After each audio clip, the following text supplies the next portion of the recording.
Hello students. हम जो पीछे नेचर ऑफ इकोनॉमिक्स सीरीज़ के जो वीडियो चल रहे थे, उसी सीरीज़ का लास्ट वीडियो आज लेकर के आए हैं। तो इससे पहले की वीडियो के अंदर हम डिस्कस कर चुके हैं कि नेचर ऑफ इकोनॉमिक्स क्या होता है, इकोनॉमिक्स साइंस है क्या। उसके बाद हमने ये भी डिस्कस कर लिया था कि इकोनॉमिक्स पॉजिटिव साइंस है या इकोनॉमिक्स नॉर्मेटिव साइंस है। तो अब इसका जो लास्ट भाग बचता है कि क्या इकोनॉमिक्स एक कला है, उसके बारे में आज आप इस वीडियो के अंदर डिस्कस करेंगे। इकोनॉमिक्स एक कला, जिस प्रकार से हमने पीछे के जो वीडियोस थे उसमें देखा था कि जो अर्थशास्त्री है, जो विद्वान है, उनमें इस बात को लेकर के मतभेद था कि इकोनॉमिक्स साइंस है या नहीं है। फिर जब हमने इस बात को डिस्कस किया और पाया कि इकोनॉमिक्स जो है वो सामाजिक साइंस है, तो फिर उसके बाद उनमें मतभेद और उभर करके आया कि क्या इकोनॉमिक्स आदर्शात्मक विज्ञान है यानी नॉर्मेटिव साइंस है या वास्तविक विज्ञान यानी पॉजिटिव साइंस है। उसी प्रकार से कला को लेकर के भी विद्वानों में मतभेद पाया जाता है। यानी कुछ इकोनॉमिस्ट है जो ये मानते हैं कि इकोनॉमिक्स जो आर्ट है, और कुछ इकोनॉमिस्ट ये मानते हैं कि इकोनॉमिक्स जो है वो आर्ट नहीं है। तो इस प्रश्न का जवाब हम तभी दे पाएंगे जब पहले हमें ये पता होगा कि भी आर्ट क्या होती है। तो आइए सबसे पहले हम ये जानते हैं व्हाट इज एन आर्ट। लेकिन इससे पहले हम ये जानते हैं कि भी कला मानने वाले कौन कौन से विद्वान हैं जो ये मानते हैं कि भी इकोनॉमिक्स एक कला है। इसमें रॉबिन्स है, कुर्नो है और वालरस है। इन्होंने ये माना है कि भी इकोनॉमिक्स जो है वो एक कला है यानी आर्ट है। और कला न मानने वाले विद्वानों में मार्शल और पिगू है। उन्होंने ये माना कि भी इकोनॉमिक्स जो वो आर्ट नहीं है। अब हम देखते हैं इकोनॉमी जो है आर्ट क्या होती है। What is an art. व्यक्ति के पास में ज्ञान का भंडार होता है और प्रत्येक प्रकार की जो विषय की शाखा है, कोई भी विषय है, वो ज्ञान से भरा हुआ है। लेकिन ये जो ज्ञान होता है, अगर ये ज्ञान हम अपनी समस्याओं के समाधान में करते हैं तो वह ज्ञान जो है कला बन जाता है। तो what is an art. Art is the use of knowledge for the solving of any problem. किसी भी समस्या के समाधान के लिए जब ज्ञान का प्रयोग किया जाता है तो वो ज्ञान ज्ञान नहीं रह जाता, वो व्यवहार में काम आने लगता है। और जब व्यवहार में ज्ञान काम आने लगता है तो उसको हम कला कहते हैं। और हमें पता है कि इकोनॉमिक्स के अंदर जो बहुत सारे नियम और बहुत सारे ऐसे सिद्धांत हैं जिन सिद्धांतों का प्रयोग जो है समस्याओं के समाधान के लिए किया जाता है। तो जो ये सिद्धांतों का, नियमों का प्रयोग किया जाता है, इसको हम जो अर्थनीति कहते हैं। और यही जो अर्थनीति शब्द है, इसी को ही हम कला कह सकते हैं। केंज ने कला के लिए जो व्यवहारिक अर्थशास्त्र का शब्द का प्रयोग किया है। केंज ने माना कि जब हम समस्याओं के समाधान के लिए अर्थशास्त्र के नियमों का प्रयोग करते हैं तो इसको हम व्यवहारिक अर्थशास्त्र कहते हैं। तो जब हम इकोनॉमिक्स को कला मानते हैं तो ये जो व्यवहारिक अर्थशास्त्र बन जाता है, यानी यह जो है व्यवहार में मनुष्य की समस्या के समाधान का कार्य करता है। डेफिनेशन देखते हैं। कोसा के अनुसार बहुत ही महत्वपूर्ण डेफिनेशन है। कला निर्देशन करती है, यानी कला जो हमें गाइडेंस देती है कि क्या चीज़ सही है, क्या चीज़ गलत है, किस दिशा में हमें चलना चाहिए। यह व्यवहार की ओर ले जाती है और या नियमों को प्रस्तावित करती है। यह सामान्य समस्याओं को भी सुलझाती है। तो इस प्रकार हम देखते हैं कि जो ज्ञान निर्देशन के काम आता है, जो ज्ञान नियमों को बनाने में काम आता है, उनको आगे लागू करने में काम आता है, और जो समस्याओं के समाधान करने में काम आता है, वही ज्ञान जो है कला कहलाता है। तो कोसा की जो ये कला की परिभाषा है, डेफिनेशन है, ये काफ़ी विस्तृत है और अपने आप में ये कला के बारे में बहुत कुछ बताती है। कला के पक्ष में तर्क, वो कौन कौन सी आर्ग्यूमेंट है। जो आर्ग्यूमेंट जो है इकोनॉमिक्स को आर्ट होने के फेवर में दी गई है, तो उसको एक एक करके हम जानते हैं। जो लोग अर्थशास्त्र को कला मानते हैं वो इसके पीछे निम्न कारण बताते हैं कि क्यों हम अर्थशास्त्र को कला मानते हैं। पहला, समस्या समाधान। अर्थशास्त्र के नियमों का ज्ञान तभी फायदेमंद हो सकता है तभी लाभदायक हो सकता है यदि उन नियमों का प्रयोग हम समस्याओं के समाधान के लिए करें। तो जब नियमों का प्रयोग समस्याओं के समाधान के लिए किया जाता है तो ये जो है कला बन जाता है। आज उत्पादकों और उपभोक्ताओं के लिए अनेक प्रकार की जो समस्याएं होती है, उन समस्याओं के समाधान के लिए जो है अर्थशास्त्र के नियमों का, सिद्धांतों का प्रयोग किया जाता है। जैसे एक उत्पादक जो है कहाँ पर अधिकतम लाभ प्राप्त करता है, इस समस्या का समाधान इकोनॉमिक्स करती है। एक उपभोक्ता जो है अधिकतम संतुष्टि कैसे प्राप्त कर सकता है, इस समस्या का समाधान भी जो है इकोनॉमिक्स में किया जाता है। तो इस प्रकार से कला के द्वारा जो है अर्थशास्त्र के अंदर विभिन्न समस्याओं का समाधान किया जा सकता है। पिगू के अनुसार अर्थशास्त्र केवल प्रकाशदायक ही नहीं है बल्कि फलदायक शास्त्र भी है। यानी यह जो है केवल एक कह सकते हैं कि केवल ज्ञान का भंडार नहीं है बल्कि उसका अर्थशास्त्र का जो ज्ञान है वो फ्रूटफुल भी है, यानी ये समस्याओं के समाधान में काम आता है। दूसरा, वास्तविक स्थिति।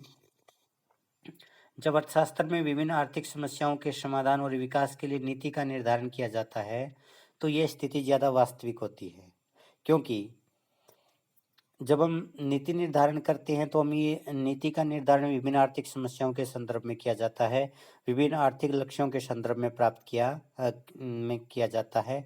चाहे अपना आर्थिक विकास का लक्ष्य हो, चाहे गरीबी का समाधान करने का लक्ष्य हो, चाहे बेरोजगारी को दूर करने का लक्ष्य हो, इसमें हम जो है अर्थशास्त्र के ज्ञान का प्रयोग करते हैं ताकि इन समस्याओं का समाधान किया जा सके। और जब हम ऐसा करते हैं तो ये स्थिति जो ज़्यादा वास्तविकता के नज़दीक लगती है, ज़्यादा रियलिस्टिक नज़र आती है, क्योंकि रियलिस्टिक चीज़ वही होती है जो वास्तव में होती हुई दिखाई देती है।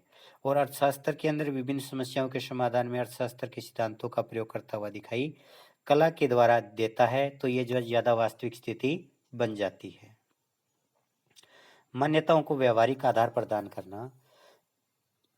जब हम अर्थशास्त्र को कला और विज्ञान दोनों मानते हैं तो इससे नियमों को लेकर के एक भ्रम पैदा हो जाता है, और ये जो भ्रम है वो कला के द्वारा दूर किया जा सकता है, क्योंकि अर्थशास्त्र के जो भी नियम है, जो भी सिद्धांत है, वो मान्यताओं पर आधारित होते हैं, और कई बार उन मान्यताओं से हट करके बात जो है आगे सिद्धांत में कही जाती है, व्यवहार में लागू होती है। तो व्यवहार में जब हम मान्यताओं से हट करके बात करते हैं तो ये लगता है कि हम नियमों को तोड़ रहे हैं। तो उस अवस्था के अंदर कला का सहारा लिया जाता है ताकि ये ऐसा ना लगे कि इस सिद्धांत के नियमों का पालन नहीं किया जा रहा। इस चीज़ को आप एक एग्जाम्पल के द्वारा समझने की कोशिश करते हैं। जैसे जब पूर्ण प्रतियोगिता की मान्यता ली जाती है, अर्थव्यवस्था के अंदर की अर्थव्यवस्था में पूर्ण प्रतियोगिता पाई जाती है, तो मजदूर संघ नियम के विरुद्ध है। यानी जो पूर्ण प्रतियोगिता का नियम है, पूर्ण प्रतियोगिता की मान्यता है, उसके अनुसार मजदूरों के संघ नहीं बनाए जा सकते। तो इसका मतलब अगर मजदूरों के संघ हैं तो ये नियम के खिलाफ है। लेकिन कला हमें ये बताती है कि ये जो मजदूरों के संघ बनाए गए हैं, ये मजदूरों के संघ मजदूरों के कल्याण के लिए आवश्यक है, इससे मजदूरों का कल्याण होता है। तो ये जो है मान्यताओं के तो खिलाफ है, लेकिन फिर भी इनका जो है लोग विरोध नहीं करेंगे और इनको जो है नियम विरुद्ध नहीं मानेंगे, क्योंकि कला ने जो है इसको एक व्यवहारिक रूप दे दिया है कि ये जो है मजदूरों के कल्याण के लिए आवश्यक है। तो इस प्रकार कई बार जो मान्यताओं के खिलाफ, नियमों के विरुद्ध जो बात की जाती है उसको कला के द्वारा जो है उपयोगी सिद्ध किया जा सकता है, व्यवहारिक आधार प्रदान किया जा सकता है। नेक्स्ट, सिद्धांतों की जांच और निर्माण।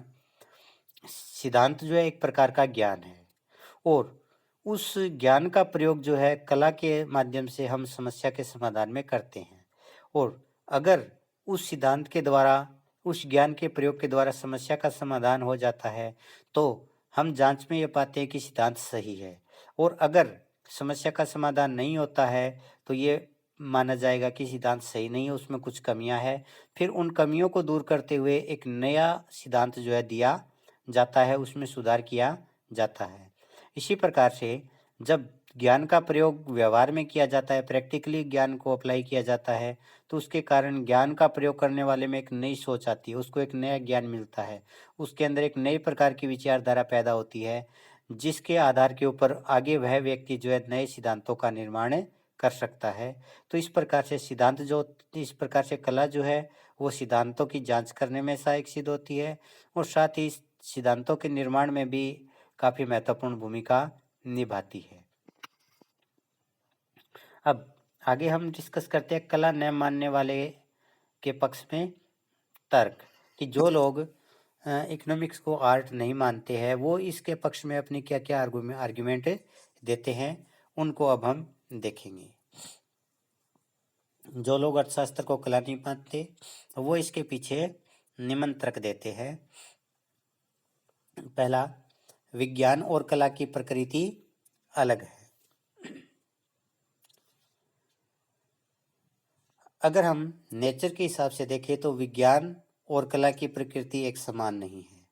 यदि अर्थशास्त्र विज्ञान है तो ये कला नहीं हो सकता, यदि अर्थशास्त्र कला है तो ये विज्ञान नहीं हो सकता, यानी दोनों एक साथ नहीं हो सकते। ऐसा उन लोगों का मानना है जो ये मानते हैं कि भी अर्थशास्त्र जो है वो आर्ट नहीं है। इसके पीछे वो कारण ये बताते हैं कि विज्ञान जो होता है वो तर्क पर आधारित होता है, यानी वे तर्क से बिल्कुल भी विज्ञान जो है दाएं बाएं बात नहीं करता, वो हर बात जो है लॉजिक के आधार पर जो है कि उस पर की जाती है। लेकिन जो कला होती है उसके अंदर जो है भावनाएं शामिल होती है, क्योंकि कला के अंदर हम समस्याओं के समाधान की बात करते हैं और समस्याओं का समाधान करते समय हम उसके अंदर अपने सुझावों को शामिल करते हैं। तो जहाँ पर सुझाव आते हैं, जहाँ पर भावनाएं होती है वहाँ पर तर्क नहीं होता, और जहाँ पर तर्क होता है वहाँ पर भावनाएं नहीं हो सकती। दोनों एक साथ जो अस्तित्व में नहीं आ सकती। इसलिए इस विचारधारा के लोगों का मानना है कि इकोनॉमिक्स जो है वो कला नहीं है। Economics is not an art because the nature of economics, the nature of science and art are different. आगे, आर्थिक समस्या की प्रकृति, नेचर ऑफ इकोनॉमिक प्रॉब्लम। इस विचारधारा के जो समर्थक है उनका मानना है कि सभी प्रकार की आर्थिक समस्याएं जो होती है वो केवल आर्थिक ही नहीं होती, यानी हर प्रकार की आर्थिक समस्या के पीछे कारण आर्थिक कारण नहीं होते, बल्कि उसके पीछे कुछ सामाजिक कारण भी हो सकते हैं, राजनीतिक कारण भी हो सकते हैं और धार्मिक कारण भी हो सकते हैं। इसलिए केवल एक अर्थशास्त्री उनका समाधान नहीं कर सकता।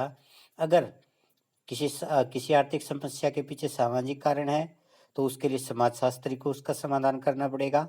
अगर उसके पीछे राजनीतिक कारण है तो राजनीतिज्ञ को उसका समाधान करना पड़ेगा।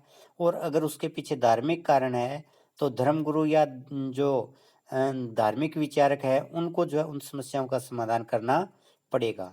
तो जिस प्रकार से कला में यह माना जाता है कि हर समस्या का समाधान किया जा सकता है, तो इकोनॉमिक्स के अंदर हर आर्थिक समस्या का समाधान कला नहीं कर सकती, क्योंकि हर प्रकार की आर्थिक समस्या का कारण अर्थशास्त्र में नहीं है। उसके कारण सामाजिक भी हो सकते हैं, राजनीतिक भी हो सकते हैं और धार्मिक भी हो सकते हैं।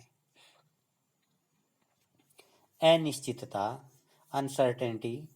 जब अर्थशास्त्र को कला मान लिया जाता है तो विभिन्न प्रकार की जो आर्थिक समस्याएं होती है उनके समाधान के लिए अलग अलग व्यक्ति जो है अपनी अलग अलग राय देंगे, अलग अलग सुझाव देंगे। तो ऐसे में कन्फ्यूजन पैदा हो जाती है कि भी किन किन सुझावों को तो स्वीकार किया जाए और किन सुझावों को अस्वीकार कर दिया जाए। और इसके लिए जब नीति निर्माण की बात आती है तो किसी एक प्रकार की नीति के ऊपर कोई भी व्यक्ति सभी व्यक्ति सहमत नहीं होते। इससे जो है नीति निर्माण में अनिश्चितता आ जाती है, और जब नीति निर्माण में अनिश्चितता आती है तो उससे समस्या समाधान के मामले में भी अनिश्चितता आएगी, और इससे एक अर्थव्यवस्था के अंदर अनिश्चितता की स्थिति पैदा होगी जो उसके लिए नुकसानदायक हो सकती है। आगे, तत्काल समाधान संभव नहीं।